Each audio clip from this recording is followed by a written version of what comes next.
Okay, hey guys, hey everybody, I'm here. I'm in Beirut now. It's a bigger city in Lebanon, bigger than Tyre, and more well known for people kind of around the world. Anyway, I'm going to read to you chapter 7 and 8 today. 7 and 8.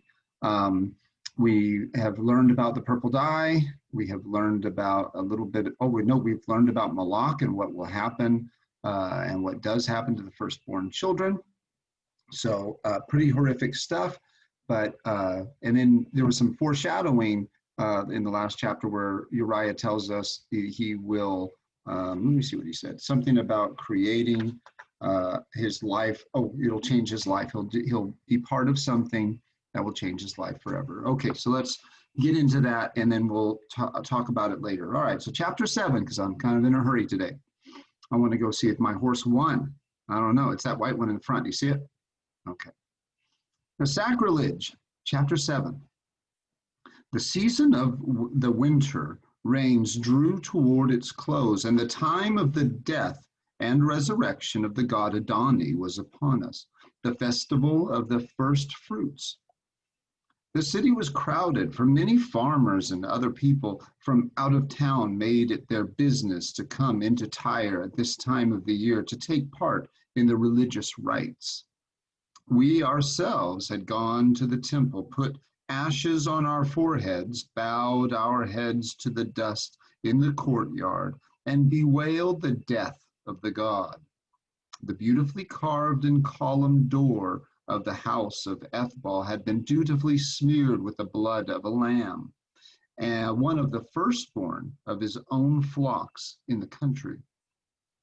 It was on the holiest night of all that the great sacrilege was committed. And that's the chapter name, the sacrilege. And a sacrilege is a crime against religion. It was a strange night. There was something in the air that I did not understand. I had been busy in the warehouse of the past weeks, and had paid little attention to anything outside. True, I had heard rumors and whispers here and there. 3 temple ships mysteriously lost with all their cargo, great fleets of warships massed on the shores of Crete and Achaia. A terrible insult from the Philistine ambassador to the chief of Sidon. Sidon is that other city that's similar to Tyre. It was, as I have said, a strange night. Outside, from time to time, we heard the clashing of cymbals and the shrieking of pipes and voices bewailing the dead god. And inside, the household of Ethbal sat about their evening meal and did not even taste it. I could not understand this, for I was surely hungry. I looked at them, wondering at their silence. Jotham was there, but no one remarked upon his absence. Jotham was not there, but no one remarked upon his absence. And there was something in their faces that made me afraid. Achill the Philistine grows insolent, disrespectful, Hannibal said that night to his father. Ethbal did not reply to Hannibal, and suddenly the young man sprang to his feet. Why should we listen to his insolence, he cried. He is our servant. If it were my place, I would have him beaten and forbid him ever to set foot on our ships again. Patience, my son, said Ethbal. The priests are right. The time of trouble is at hand for the land of Canaan. But we have weathered such times before with our wits and our obedience to the gods. Above all, with our obedience to the gods. Suddenly, Mehitabel rose from her rug. Her face was a greenish white. She ran from the common room. Ethbal looked after her nervously, and I thought he half raised his hand as if he would make the sign against evil. What is wrong with her? I asked. You must ask her, said Ethbal. And he added strangely, remember that this is a holy night, and he who blasphemes in any way brings down the wrath of heaven upon his head and breaks the law of the land. He sat still on his rug, looking old and sick and sad. I still remember him like that, for though I could not know it then, that was the last time I ever saw him.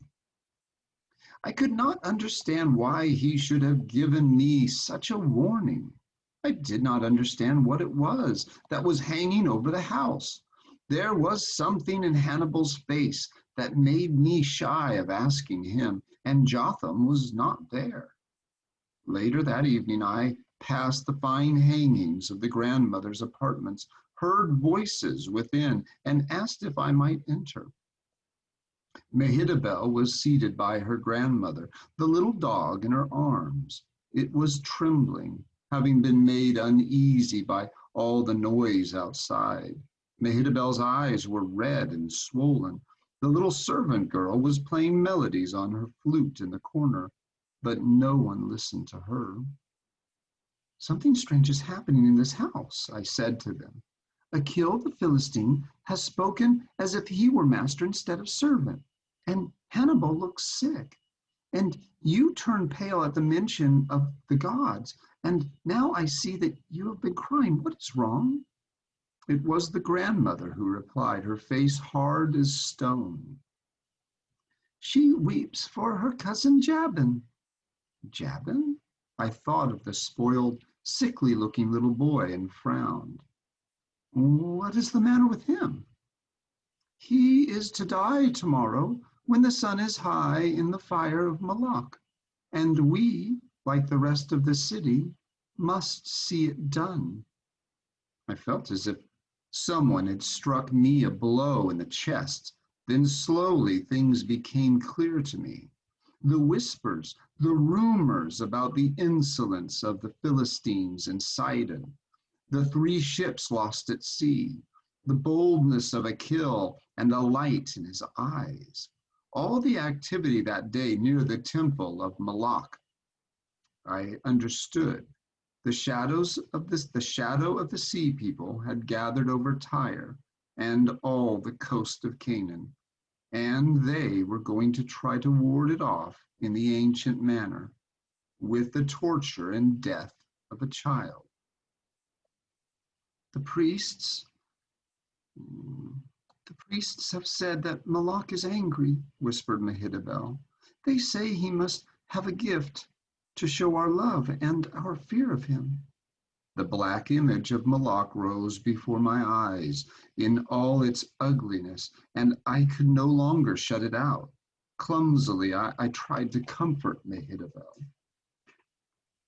It may be that something will happen before tomorrow," I said. "It may be that they will relent and save him." Mehitabel looked at me with frightened eyes. "Save him?" she cried, "and bring the wrath of Moloch down upon the city?" I thought of the ox carts and chariots, the burnings and killings of the sea people at home, and said no more. "I will see it done," said Mehitabel. "All of us will see it. That is why we are favored in Canaan. That is why we have survived every trouble, because we withhold nothing from the gods, and we give our gifts gladly." Suddenly she broke into sobs and hid her face in her arms. "He is so little. He must be so frightened." The grandmother took her in her arms, but her bitter eyes were upon the little image of the beautiful lady. Remember Nefertiti, the Egyptian? And I remembered that only bread and wine were sacrificed to the one god of Akhetaten. I could think of nothing to say. I wished that Jotham would come. Perhaps he could comfort her. I went through the house and into the courtyard calling his name, but Jotham was nowhere to be found. All night the streets were noisy with passing bands of musicians, processions of priests, temple, dancing girls, and celebrating people on holiday. Sometimes frenzied groups would go by the house, shrieking and slashing themselves with knives in their fervor.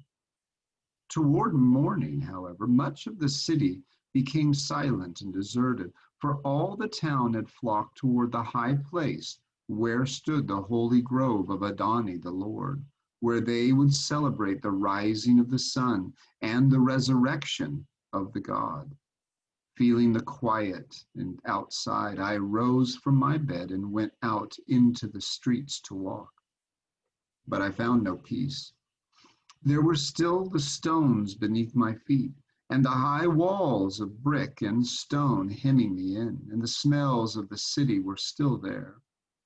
And there was still the thought of what would happen tomorrow in the temple of Moloch when the sun was high. Then suddenly it was no longer quiet. A group of armed guards from the temple garrison had come onto the waterfront. They asked me roughly what I was doing there. "What's wrong?" I asked them. "There has been a theft," said the captain shortly. "The warehouse of Ethbal is to be searched. You had better come with us." "The warehouse of Ethbal searched?" I stared at them as if they had gone mad. Search the property of Ethbal as if it were the hut of a slave? "Ethbal is an elder," I reminded them. "Have you leave to enter his warehouse?" "A great thing has been stolen," said the captain grimly. "We have leave to enter anywhere, even into the house of the high priest, till it is found. Come with us." The door of the warehouse yawned like an entrance to a dark cave, and the temple guards were not anxious to enter. Even with their swords and torches, they commanded me to go before them. It was dark at first, and I stumbled about among the bales, wondering if there were anything in here and what it was we were looking for. A strange feeling had come over me that something terrible and fearful was taking place, and not knowing what it was only made it worse. After a while, the warehouse became a little brighter from the torches, but the corners were still dark. From the first, I had a feeling that something was there that should not have been. Perhaps the guards felt the same thing and were uneasy, for they began to make an unnatural lot of noise, as if to reassure each other. They moved about aimlessly, thrusting swords into bales and barrels and shouting out threats to the unknown thief who might be hiding there. They seemed to have forgotten me. Something caught my eye. It was a movement behind one of the bales in the darkest corner of all, and my skin began to crawl. There was too much activity among the soldiers for them to notice it, and drawn by curiosity in spite of fear, I moved toward what I had seen. A dark figure stood behind the bale. A flare of light crossed the corner, and I saw who it was. It was Jotham, and there was something with him, something small that was clinging to him, trying to hide. Then I knew what it was that had been stolen, and the hair rose on the back of my neck at the enormity of the sacrilege. I moved back, then stopped, for I saw that Jotham was holding a knife. One of the guards was coming to the corner. I turned toward him, my body shielding Jotham and the child from his sight. I felt the point of the knife at the back of my neck. "There is nothing here," I said. The guard was a nervous young man who wanted to believe me. He hesitated for a moment, and I felt my hands grow cold. One of the others called to him, "Have you found something? Have you found anything?" The young guard swallowed. "Nothing," he said at last, and moved away. I started to follow, but felt an arm go tight around my neck, and again the point of the knife. "Don't move," Jotham whispered. "Let them go. You stay here." And after stumbling about for a while longer, the guards gave up. Talking among themselves in troubled voices, they left the warehouse, and I was left alone with Jotham and the child. Jotham stole Jabin. Why is that a sacrilege? Well, he just stole an offering, a sacrificial offering to the god Moloch. That's a big deal. That's a big deal for those who believed, who pretty much all people had some kind of religious conviction back then, and certainly everybody in that area, they They were worshiped those pagan gods, the polytheistic gods. Chapter 8, the boat. Jotham took his arm from around my neck, but kept tight hold of his knife. He was trembling with fear, and his eyes were bright and fierce. "Do as I tell you," he said to me. "And you too," pushing with his foot at the frightened child. And to him he added, "Take off that robe." "But it's cold still," whimpered the little boy, his voice shaking. Jotham cuffed him, meaning like a little hit in the head. And the child began to cry. "Do as I say, or I will let them have you back." "You," he said to me, "bring me some of that dark stuff over there. Don't try to run, or I will throw this knife, though you have been my friend." I saw that it was wiser not to argue with him. Not wanting his knife in my throat, I obeyed, stumbling about in the dark, for the sun had not yet begun to rise. I brought the bolt of woolen stuff to Jotham, who with his knife slashed off enough to wrap the child and cover his purple-bordered tunic. "Now, go ahead of me," he said, "and if you cry, 'Jabin,' I will throw you into the water and drown you." Where will you go?" I asked him. "To the mainland by boat," said Jotham. "You too." With a sinking heart, for I was afraid of boats, I moved ahead of him to the door of the warehouse. There was no one about on the quay, so we went outside. "Don't try to run," said Jotham again, flashing his knife in my eyes. We made our way in silence down to Ethbal's wharf, Jotham dragging Jabin roughly along behind him. There was a small boat there with oars, and at Jotham's command, a little Canaanite boy jumped in like a cat. "Now you," Jotham said to me. I felt sick, looking at the frail thing swaying from side to side beneath me, but I closed my eyes, prayed softly to Teshub of the double axe, and jumped. My feet hit the shallow bottom of the boat, and the world seemed to rock crazily about me. I almost went into the water, which would surely have been the end of me, but instead I fell to my knees and crouched in the bow, clinging to the sides and shaking with terror, while Jotham jumped and the rocking began again. "Take an oar," he said, and my knees still trembling, I started to obey him. Then something happened. Another group of soldiers, Egyptians this time, had come onto the waterfront. Jotham was turned away from them and did not see them. They were coming toward Ethbal's wharf, and in another moment, if we stayed as we were, would be able to see us, for the sun was beginning to rise. This was my chance. I did not even have to cry out and risk Jotham's knife. I had only to stay silent, and I would be safe, and the wrath of Moloch would be averted from the city. I will never know why, but I heard myself saying softly, "Jotham, get down. There are soldiers on the quay." And in that moment, he is now an accomplice. Before, he was a hostage. But the second he said what he said to Jotham, "Get down, there are soldiers," the minute he said that, now he's an accomplice. So if they ever catch them, he will be held to account as well. Jotham fell flat on the boat, on the bottom of the boat, and pulled Jabin down with him, his hand over his mouth. I crouched too, as low as I could, and we lay still, the boat moving quietly with the water. We listened to the sound of the men's feet as they came closer, and soon heard their voices above us. Jabin did not even whimper, and I tried not to breathe. Jotham's chest did not move, so I suppose that he too was holding his breath. Finally they passed on. We lay silent till there was no sound but the lapping of the sea against the wharf. Then Jotham raised his head and let out his breath in a long sigh. "It's all right," he said at last. "No one is here."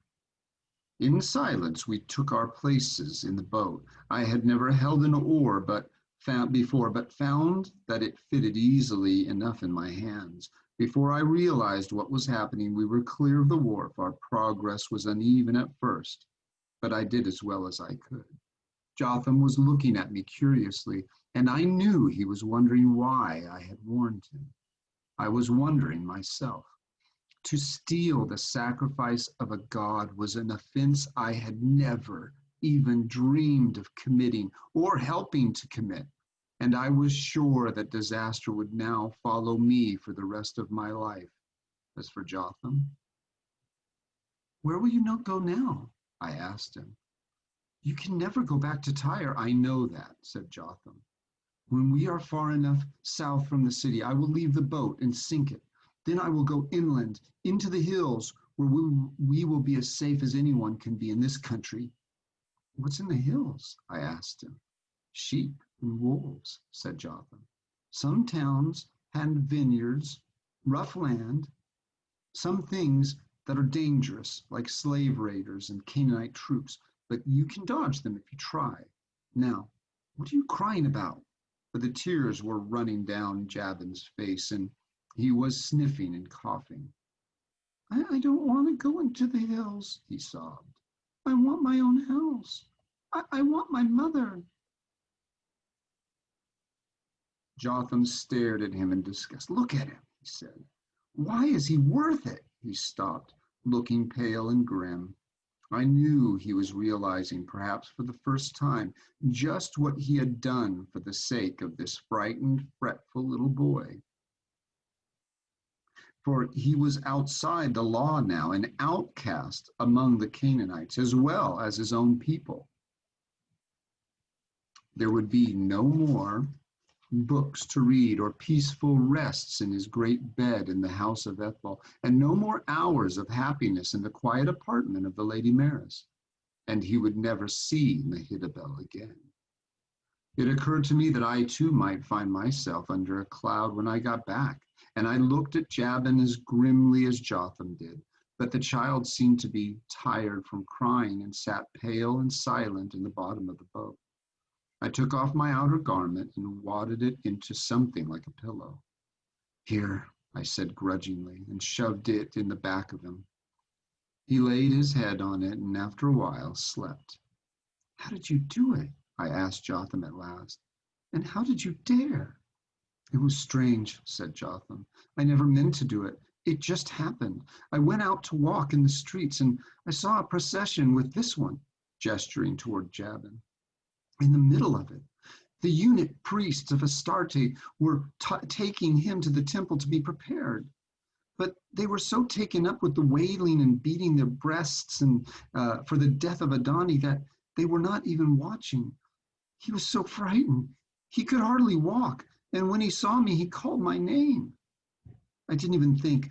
I just beckoned to him, and he slipped away from them as easily as that. I had him down in the warehouse before they even knew he was gone.